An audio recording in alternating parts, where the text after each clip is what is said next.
ውድ ቻናላችን ቤተሰቦች እንኳን ውድ ቻናላችን በደህና መጣችሁ። አሁንም ሊቨርፑልን በተመለከቱ ዘገባዎች ተመልሼ መጥቻለሁ። በዚህ ሰዓት የምንመለከተው አንዲ ሮበርትሰን በዚህ የጃንዋሪ ዝውውር መስኮት ሊቨርፑልን አይለቅም እየተባለ ይገኛል።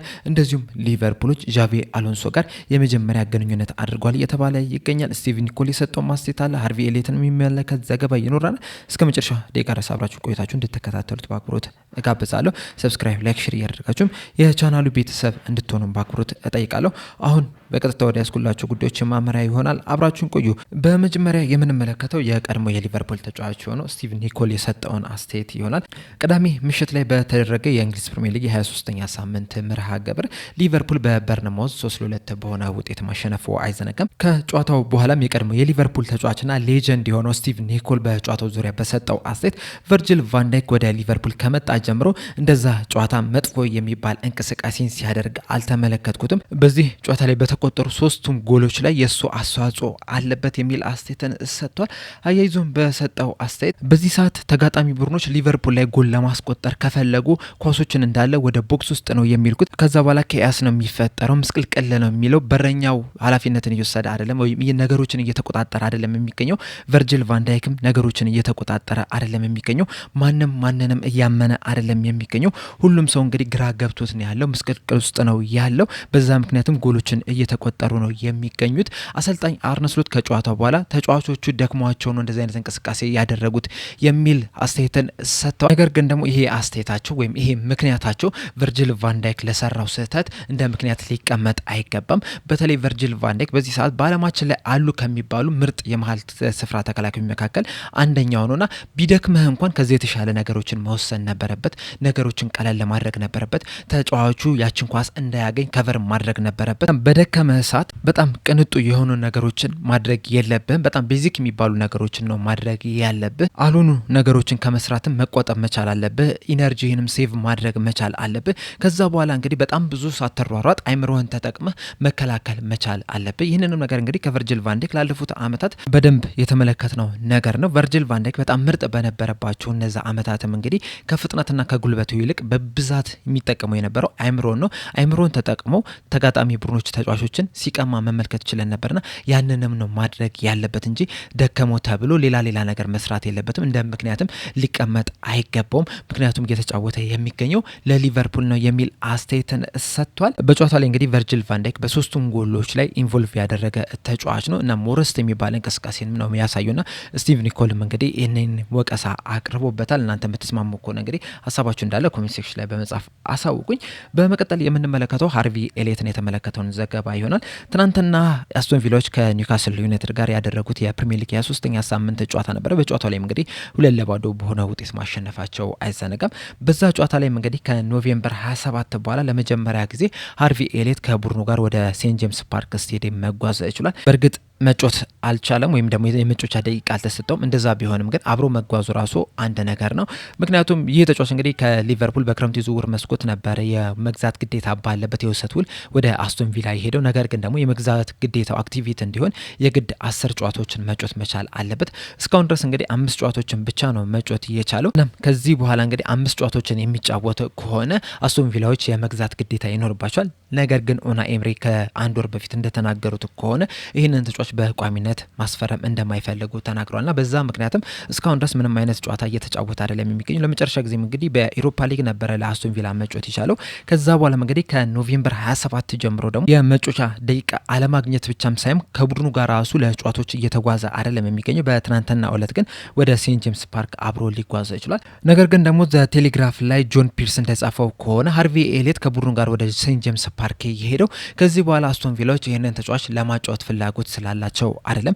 ነገር ግን ደግሞ የተጫዋቾች ጉዳት ስለተደራረበባቸው ይህንን ተጫዋች ይዞት ሊሄዱ ይችላል። በዚህ ሰዓት እንግዲህ መሀል ሜዳው ላይ ካማራና ማጊን ጉዳት ላይ ናቸው የሚገኙትና በዛ ምክንያት ነው ሃርቪ ኤሊየትን ይዞት ሄዱት የሚል ነገርን ተናግሯል። በትናንትና ጨዋታ ላይ እንግዲህ ምንም አይነት ደቂቃ መጮት አልቻለም። በእርግጥ ከዚህ በኋላ አስቶን ቪላዎች የግድ ማስፈረም ሳይኖርባቸው 4 ጨዋታዎችን ማጮት ይችላሉ። ነገር ግን ደግሞ በ4 ወራት ውስጥ እንግዲህ 4 ጨዋታ ማጮት ለተጫዋቹ ፌር የሚሆን አይመስለኝም። በእርግጥ በእርግጥ አስቶን ቪላዎች እንዳንዳንድ መረጃ ከሆነ የዚህን ተጫዋች ኮንትራት ተርሚኔት ለማድረግ ወይም ደግሞ ለማስቆም ጥረት እያደረጉ ነው የሚገኙት። ከሊቨርፑል ጋር እንግዲህ ለመነጋገርም አስበዋል ነው እየተባለ የሚገኘው።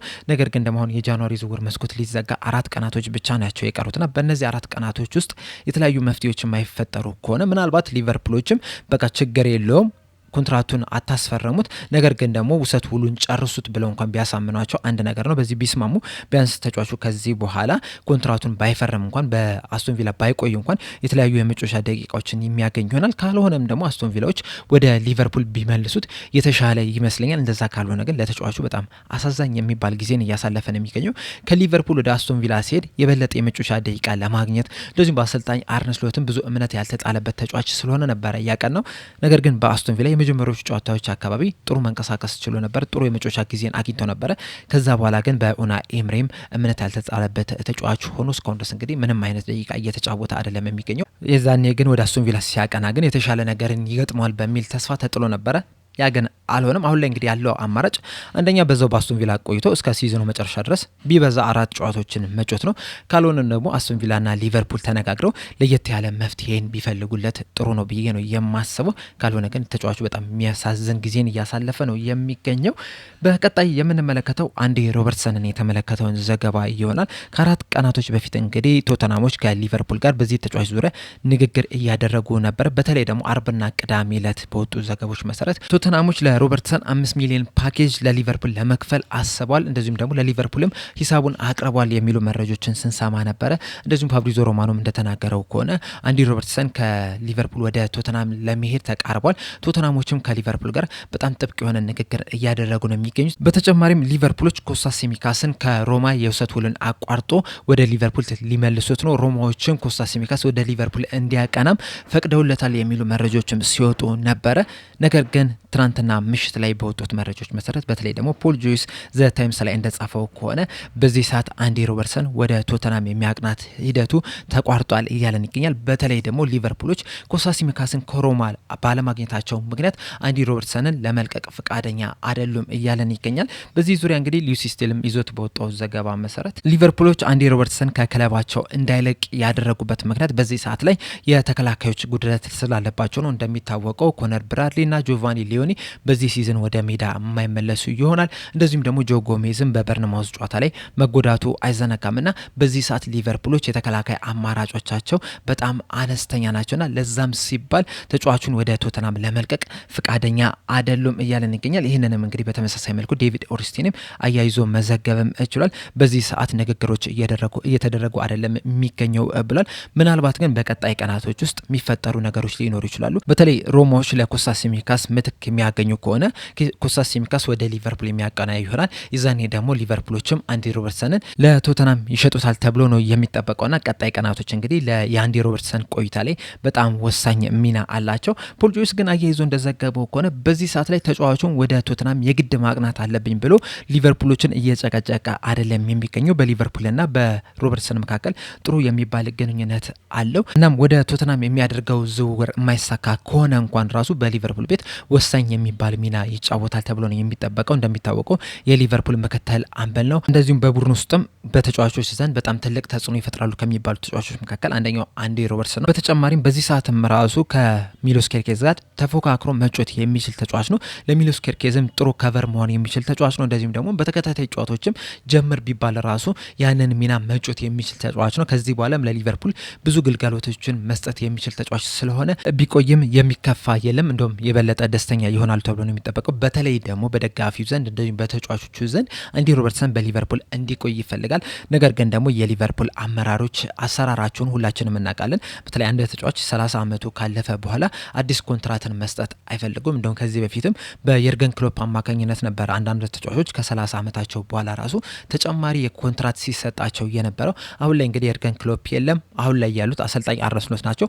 አሰልጣኝ አርነ ስሎት ራሱ ማናጀር አይደሉም፣ ኮች ናቸውና ያን ያህል እነ ሪቻርዲዮና ማይክል ኤድዋርድስ ላይ እንደ ክሎፕ ተጽዕኖ ይፈጥራሉ ተብሎ አይጠበቅም። በዛ ምክንያትም አንዲ ሮበርትሰን አሁንም ራሱ ከሊቨርፑል የመልቀቅ እድል ሊኖረው ይችላል። ነገር ግን በዚህ ሰዓት እንግዲህ ሊቨርፑልን ይለቃል ተብሎ አይጠበቅም። በርንማውዝ ጨዋታ በኋላ እንግዲህ ቨርጅል ቫን ዳይክም በአንዲ ሮበርትሰን ዙሪያ ተጠይቆ ነበርና በሰጠው ምላሽ አንዲ ሮበርትሰን ለሊቨርፑል ወሳኝ የሚባል ተጫዋች ነው፣ የኔም ምክትል አምበል ነው፣ እናም በዚሁ በሊቨርፑል እንዲቆይ ከፍተኛ ፍላጎት አለኝ የሚል አስተያየትን ሰጥቶ ነበረ። ቶማስ ፍራንክም በዚህ ዙሪያ ተጠይቀው ነበር። አንዲ ሮበርትሰን ወደ ቶተንሃም ሊሄድ ነው እየተባለና ምንድነው ያሉት አስተያየት ተብለው ተጠይቀው ነበር። እሳቸውም በምላሻቸው የሌላ ክለብ ንብረት ስለሆነ ተጫዋች ማውራት አልፈለግም፣ ምናልባት ማወራ እንኳን ቢሆን ስለ ሮናልዶና ስለ ሜሲ ብቻ ነው ላወራ የምችለው፣ ስለዚህ በዚህ ዙሪያ ምንም አይነት አስተያየት የለኝም የሚል ምላሽን ሰጥቷል። እንደሚታወቀው አንዲ ሮበርትሰን በሊቨርፑል ቤት 8 ዓመት ተኩል መቆየት ይችላል እስካሁን ድረስ። በዚህ ቆይቶም እንግዲህ 364 ጨዋታዎችን ማድረግ ይችላል።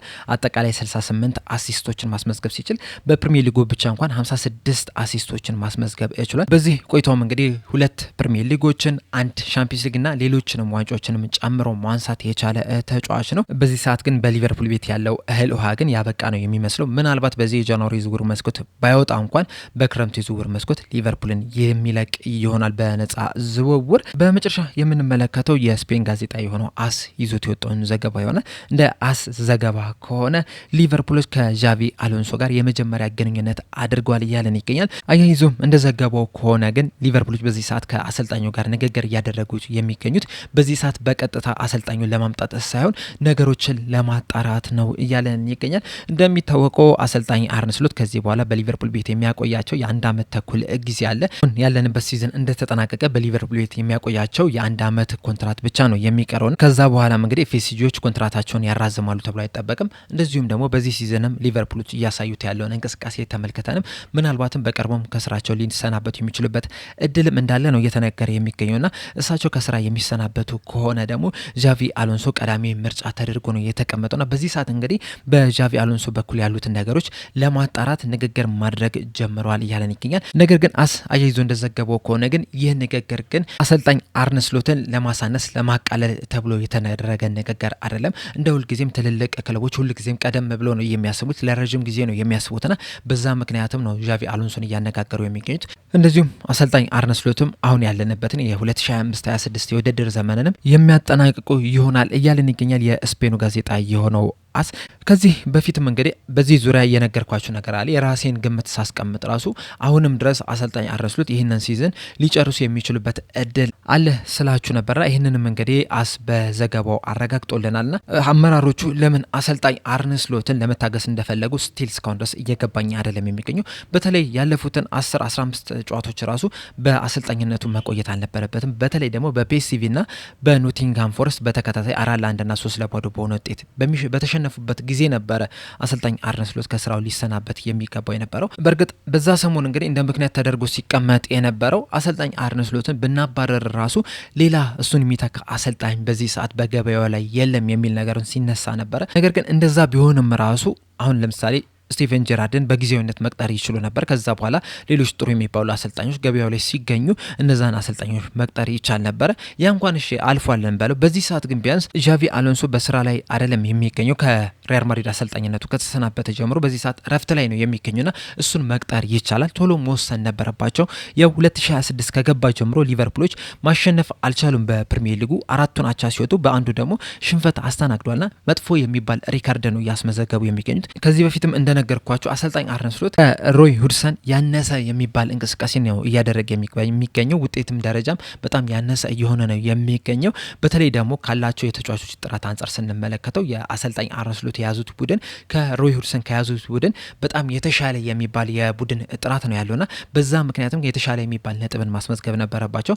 ነገር ግን ያንን ነገር እያስመዘገቡ አይደለም የሚገኙትና በዚህ ሰዓትም እንግዲህ ከስራቸው ሊሰናበቱ ይገባል።